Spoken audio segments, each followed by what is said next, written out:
Suspense.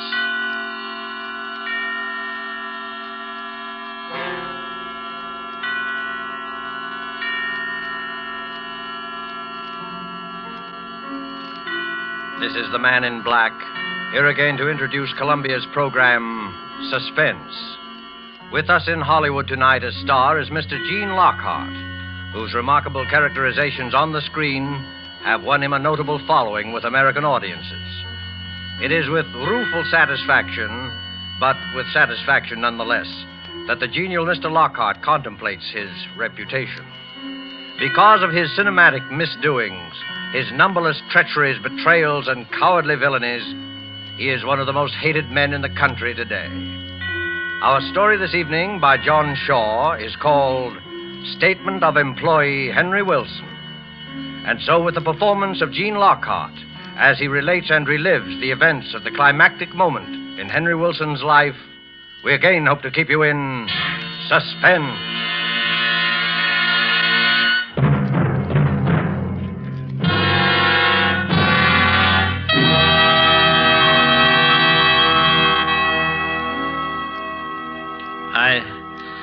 I was aware that I was trembling. I tried walking slowly back and forth in front of the desk, but even in motion, my knees felt weak and my whole body shook. Why was it always I who trembled, and never this pompous insect sitting in front of me? His voice was cool and mocking. His voice was clear and hard. Well, I sympathize with you, of course, Wilson. But the error must be brought to Mr. Larkin's attention.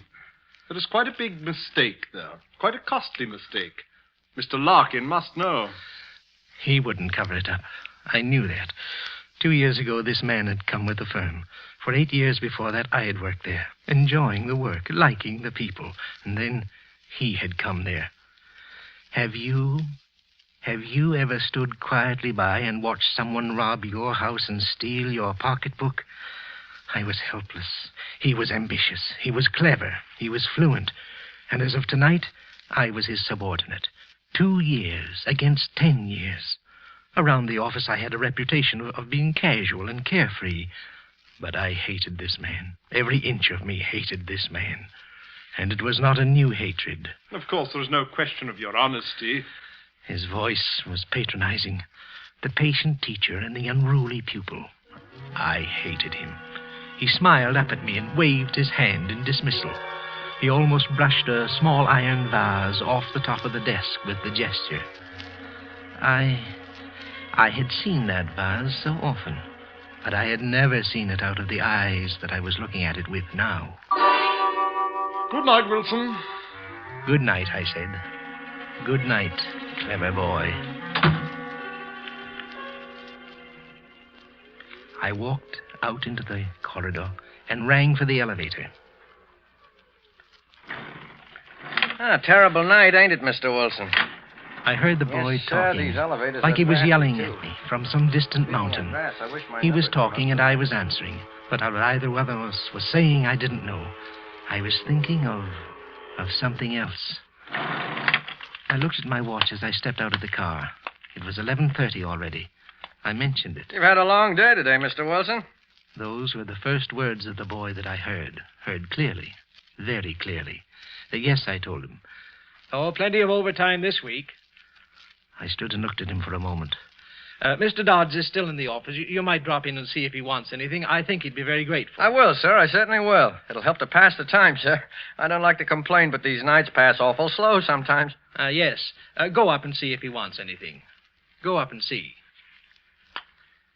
I walked out of the lobby and came back into the building again when the boy had gotten into the elevator. 4 flights up. I took the stairs slowly. I was in no rush. I must let the boy get out of the room first. He said the nights passed slowly. This one wouldn't, and yet there would be an eternity compressed in it. When I got to the 4th floor, I stood at the top of the stairs and watched the door to Dodd's office. The elevator was parked at the floor, so I knew the boy was in the room. A short while later, he came out, and I crouched back in the shadows until he'd gone down in the car. And then I walked into the room, not in a crouch or moving my feet so that no sound would wake the stillness, but casually, honestly. There was a small waiting room to Mr. Dodd's office. In 2 years, he had a waiting room. In 10, I had none. I felt like laughing at the symbolism of that fact. Who's there? I called out my name and entered his office. Yes, what is it, Wilson? He was still sitting down, and the iron vase was still alongside of him, very close to him. I started to talk. I don't know what about, business, things in general, I've quite forgotten. I reached across and picked up the iron vase casually, very casually. But his eyes went wild suddenly, and he jumped. And I hit him square on the top of the head with the vase. It wasn't a very good shot. I had no leverage. But he started to slump back in the chair. I hit him again, hard, and again and again. And a red streak ran across his forehead, and he lay still. I put my hand against his heart. For a moment, there was a soft beating, and then I could feel nothing.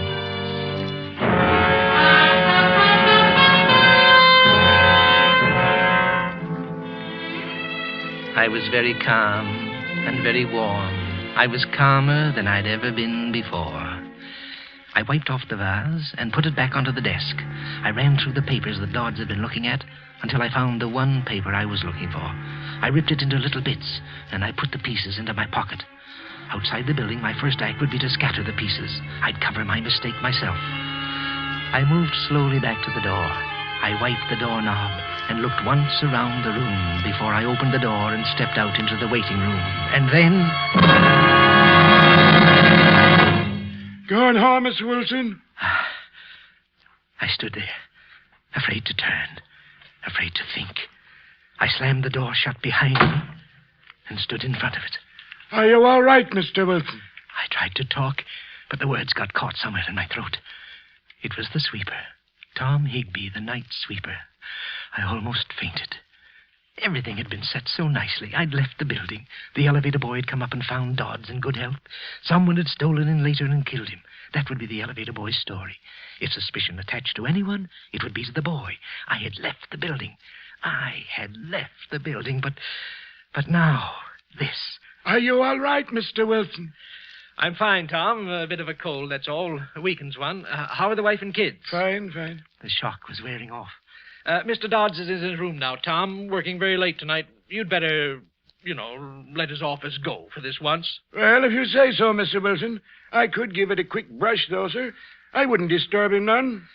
I stood firm in front of the door. For a moment, I wondered if he'd seen anything when I'd come out of the room. It was possible. He could have looked over my shoulder. No, he hadn't seen anything.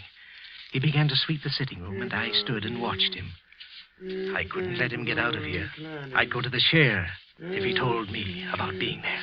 And I couldn't kill him, too. Oh, what a quick step it had been back to normal. I was nervous again, and I felt a sickness at the bottom of my stomach. I tried to talk, and I sounded stupid. Tom looked at me. I wouldn't have to touch him.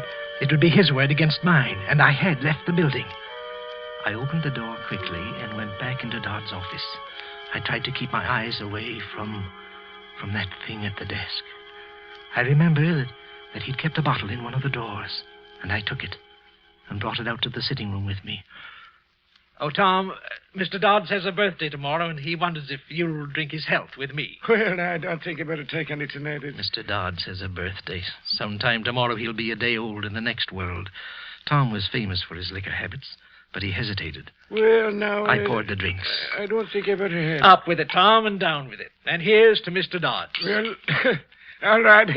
Here's kindness. He drank one. He drank another. He drank a third. And still I poured them into him. He got talkative and grew very gay. But he didn't pass out. I looked at my watch. It was almost 12:30. 1 whole hour I'd wasted with him. I could stand no more. He was drunk. Any test would show that. His story tomorrow would be listed as a drunkard's babble. I had left the building an hour ago. I couldn't afford to waste any more time. I walked behind him, and he was laughing. And I hit him as hard as I could on the back of the neck. He pitched forward off the chair onto the floor. I dragged him into Dodd's office, and I lifted him into the chair facing Dodds. I brought the bottle in from the sitting room and put it on the desk in front of Dodds. I took the iron vase and curled Tom's hands around it for the fingerprints, and I dropped it at his feet. A bottle, a fight, a killing. I was sweating. I went out into the sitting room again and almost fell to my knees. I was frightened. I had to get out of here. I got to the lobby and looked out of the shadows of the elevator. The boy was sitting on a chair outside the car, and he seemed asleep. I came out of the darkness and went quickly towards the street and began to walk rapidly. I wanted to get somewhere out of the world. Would I ever sleep again? We murderers are not supposed to, and I wanted to rest. I had a sudden idea. I went into a cafeteria and used the telephone. I called the building and got the elevator boy on the phone. Hello there. Hello, Jim. Oh, this is Mr. Wilson, Jim. Has Mr. Dodds left yet? The voice that answered me was sleepy, and the words were hard to make out. But I knew all the answers. Well, listen closely, Jim. Will you tell him that the address of the place we were talking about is 144 Gray Street? Yes, yes, that's right. Oh, he'll know what I mean. Will you go up and tell him now, Jim? All right. Thanks a lot, Jim. I was sure the sweeper would be discovered in the room with Dodds. The address was a Turkish bath. It was logical. A man working all night might want to go to a Turkish bath afterwards. Jim would walk in now, and heaven only knew what came next. The sweeper would be caught like a rat in a trap, drunk, and with a murdered man sitting across from him. I walked home through streets that crushed me in their shadows, between walls that whispered at me as I passed. I sat up in my room for hours listening to the sounds Manhattan makes in the night. And finally I fell asleep. And I sat and I slept and I dreamed until sunrise.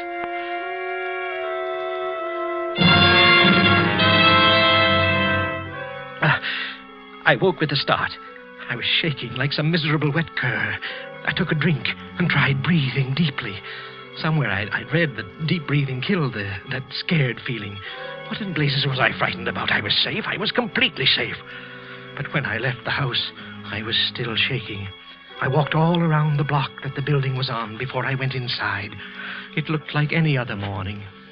On the floor where my office was, I saw a policeman. And then another. And then my world was surrounded by a ring of police and plainclothes men. I must watch my nerves. I must move carefully, very carefully. None of them paid any more attention to me than they did to any of the others. They assembled all of us in the president's office, and then one of them, a sharp, alert young man, began to talk. Last night,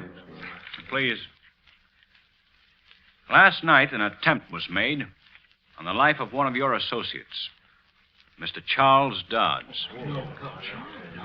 A murmur ran around the room. I was talking with the rest, being surprised with the rest. But what did he mean, an attempt? Dodds had been dead. Or had he? Fortunately, however, the attack was not successful. And Mr. Dodds has supplied us with some rather unbelievable information. Information which I tried to hold myself. I felt faint suddenly, and then something happened inside me, and I did not break. It was a trick. It was a trick, I was sure of it. The detective stared at us, running his eyes across our faces, across my face, searching, staring, and then he shrugged his shoulders. Well, as a matter of fact, Mr. Dodds was killed. And another man you might know also died last night. Mr. Thomas Higbee, the night sweeper. Higbee? Dead too?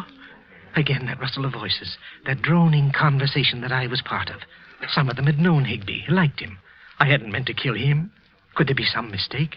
I wanted to ask one of these men, was there some mistake? I hadn't meant to kill him. Mr. Dodds was clubbed to death. The night sweeper died of a heart attack. Nothing more is known as yet about what happened here last night. You must all consider yourselves at the disposal of the police, till you're told otherwise. Now, if you... Blast them. Why didn't they say something? They were lying to these people. Nothing more was known. That's nonsense. Why, it was all there for them to see. It told its own story. Higbee had killed Dodds. Poor, harmless little Higbee had killed that big, famous executive. And now... Mr. Wilson, Will you come this way, please? Just a little routine questioning, that's all. Everybody here will have to undergo it. I must watch myself. I must go very slowly. Sit here, won't you, Mr. Wilson? Now, do you remember what time you left the office last night? Yes, it was 11:30. I remember mentioning it to the elevator boy. Uh-huh. And what time did you get home? Oh, somewhere about 12:30, I guess. Yes, just about that time. Is there anybody who would swear to that? Well, the elevator boy... Oh, I don't mean that. Is there anyone who saw you go into your house at 12:30? I hardly think so. At that time, the streets aren't too well populated, you know, officer, and I live in a house where people mind their own business. I really don't know anybody in the house, and I doubt if anybody saw me go into it. But you can check with the elevator boy, though, as to my going home at 11:30. Yes, we have already. You weren't on the best of terms with Dodds, were you, Wilson? Oh, I was fond of him. But I don't know what right you have to say a thing like that. He kind of did you out of a job around here, didn't he? Oh, he was a smart man. Mr. Dodds was an exceptionally smart man. It was not at all a disgrace to lose a position to him. When I left him last night, he was in excellent health. And if I killed a man every time I had a job taken away from me, I'd have quite a long line of victims behind me. Of course, I'm just joking, you know. You made a phone call to him last night, didn't you? Yes, to the elevator boy. I remember suggesting that he go to a Turkish bath after he'd finished work to sort of tone up. They're very good, you know. And I mentioned that I knew a very good one that I could recommend. And then when he asked me the name of it, I couldn't think of the address of the place. And I thought of it later, though, and I phoned the building. Where'd you phone from? From a little place in the neighborhood. And about what time did you phone? Well, it was about 12:25, I guess. I was getting a little mixed up. It couldn't have been then. I was still in the building at 12:30. They were confusing me. You called at exactly 12:55. So you must have miscalculated the time of your arrival at home. However, that isn't important. None of us is expected to time ourselves from place to place, are we? When we find too good an alibi, we get kind of suspicious. Well, I don't think we'll have to bother you anymore, Mr. Wilson. Thank you. He asked me to send somebody in to see him as I went out. I forget who it was. I was thinking very hard. I went into my office and sat down. So easy. Was it possible the whole thing was over? And so easily? Hello there, Wilson. Very sad, this business. Very sad. Good morning, Mr. Larkin. But we must go on. Mr. Dodds would want it that way. Yes, sir, he would. It's a responsible job he had, Wilson. But you've been with us long enough to know that. Yes, sir. Do you think you can handle it? Well, sir, yes, sir, I think I can. Good. Get your stuff together and take over Dodd's old office. You deserve this, Wilson. And I'm sure you'll reward our confidence in you. Well, thank you very much, sir. Of course, I hardly expected... On second thought, I think you'd better go into his office right away and sort of straighten out some of the things on his desk. I'll have one of the boys bring your things in later. Very well, sir. Good luck. Thank you, sir. The fat, pompous pig. Why hadn't he said those things before last night? They were all in a spot now. They needed poor, stupid Wilson. They needed me to get them out of a hole. The further the thing went, the funnier it got. Books were wrong about virtue and good counting for anything. To get ahead, you either married the boss's daughter or killed the boss. I took a pencil and a small notebook and went out into the corridor. I stood for a moment outside Dodd's office, just like last night, and then I pushed the door open, slowly. The sitting room, and then the door to the office. I opened it and walked inside. I heard the door close softly behind me, and I stood there, smelling the death in the air. And then, I saw it. I saw it. I tried to yell, but I couldn't get the words out. There in front of me, sitting in the chair where I'd propped him last night, was Tom Higbee, his eyes open, his expression blank and staring, and at his feet was the bottle and the vase, the same bottle, the same vase. Dodds was all that was missing. I turned and I bolted into the hall. Higbee. Well, what's the matter, Wilson? You look like you'd seen a ghost. In the office. In the office. Higbee. Higbee? Why, Higbee's dead, man. What's the matter? Mr. Larkin. Where's Mr. Larkin? Here I am, Wilson. What's the matter? In the office. In the office. What? Why, nothing's the matter in here. I don't... I walked in after him. There was nothing there. Nothing. No Higby, no bottle, no vase. But I saw them. I saw them. Oh, was I going crazy? Was I beginning to go mad? I felt Larkin's pat on my shoulder. He murmured something about everybody being a little touchy, a little jumpy. And then he left. And I was alone in the room. Be careful. Be careful. Be careful. I stared at the desk and at the chair. No one was there. No one could have been there. I must watch myself. What? Oh, I beg your pardon. Oh, not at all. I seem to be in the wrong room. I'm Mrs. Charles Dodds. Oh. I'm looking for that young detective. He doesn't seem to be out here. Well, I believe he's in the end room questioning the employees. Well, then I don't suppose he'll be able to see me for a little while. Do you mind if I wait here for him? Well, Thank you so much. Excuse me for a second. Charlie, will you tell the detective that Mrs. Dodds is waiting for him in my new office?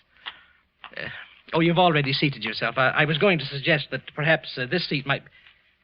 She was sitting in his chair. There was blood in that chair. This is quite all right, thank you. Charles would have liked to see the way everybody's taking his death. Everyone is so kind to me. Mr. Dodds was a fine man, a fine man. You're Mr. Wilson, aren't you? He used to talk about you. Thought you were a very bright person. He seemed very fond of you. I don't know how I'll be able to go on without him. Mrs. Dodds, you mustn't. You mustn't.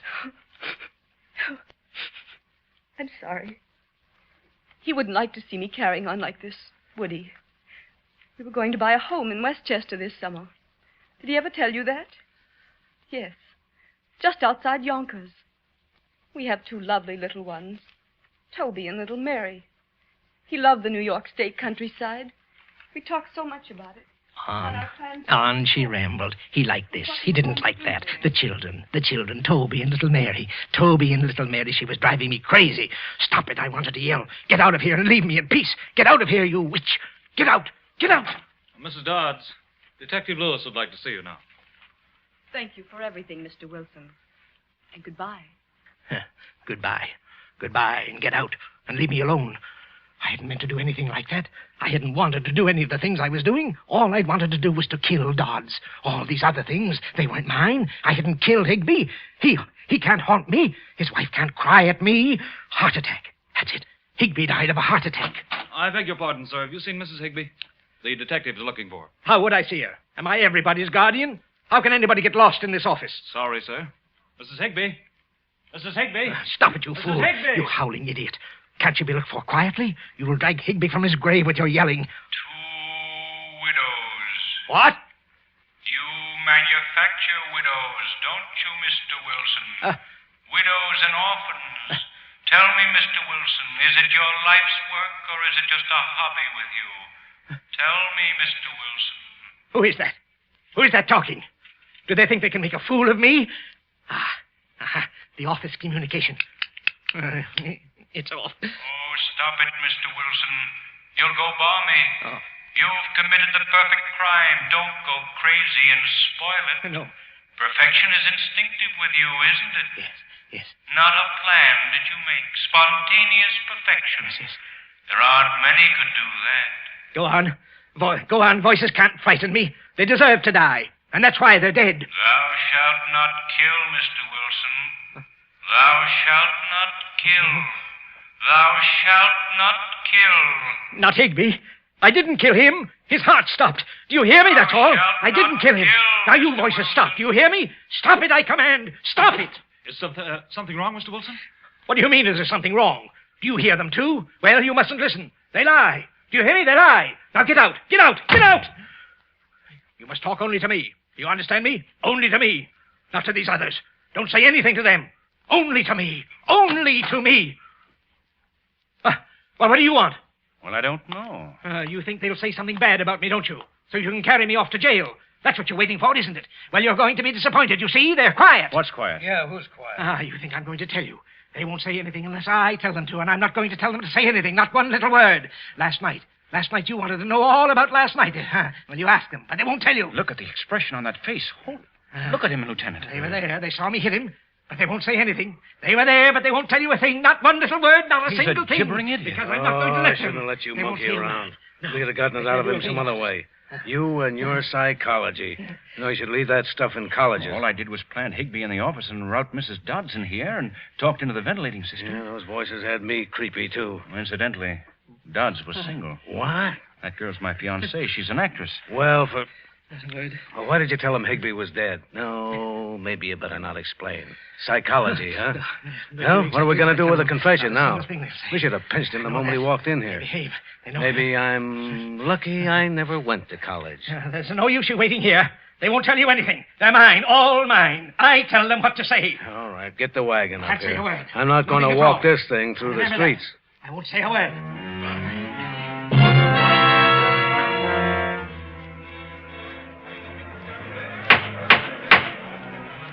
Henry Wilson, it's the judgment of this court that you be sent to the Hillview Mental Home and be kept there in close confinement until such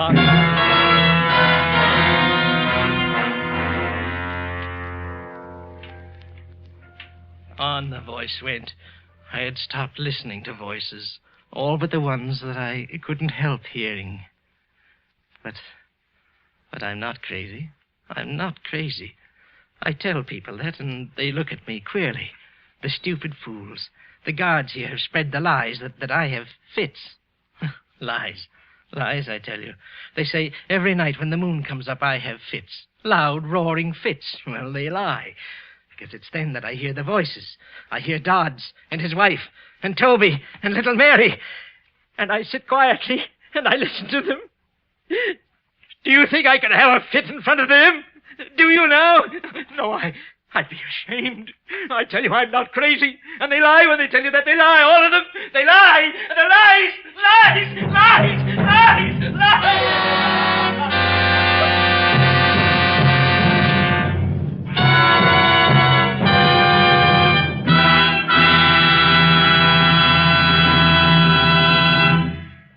And so closes Statement of Employee Henry Wilson, starring Gene Lockhart. Tonight's tale of suspense.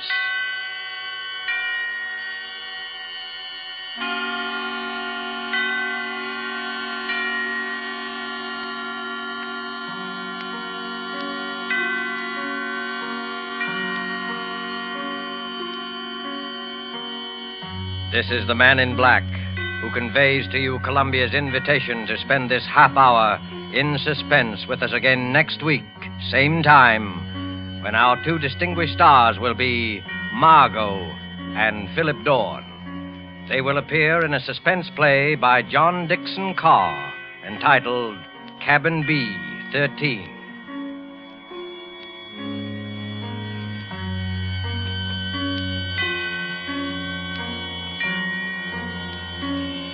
The producer and director of Suspense is William Spear, who with Lud Gluskin and Lucian Morawick, conductor and composer, and John Shaw, the author, collaborated on tonight's Suspense.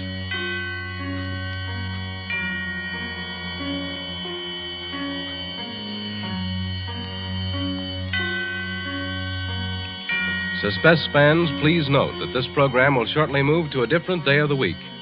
Suspense will come to listeners in Eastern and Central time zones on Thursdays, beginning December 2nd, and to Mountain and Pacific time zone listeners on Mondays, beginning December the 6th. Now remember, Thursdays, beginning December the 2nd, in Eastern and Central time zones, and Mondays, beginning December 6th, in the Pacific and Mountain time zones for Suspense. This is CBS. The Columbia Broadcasting System.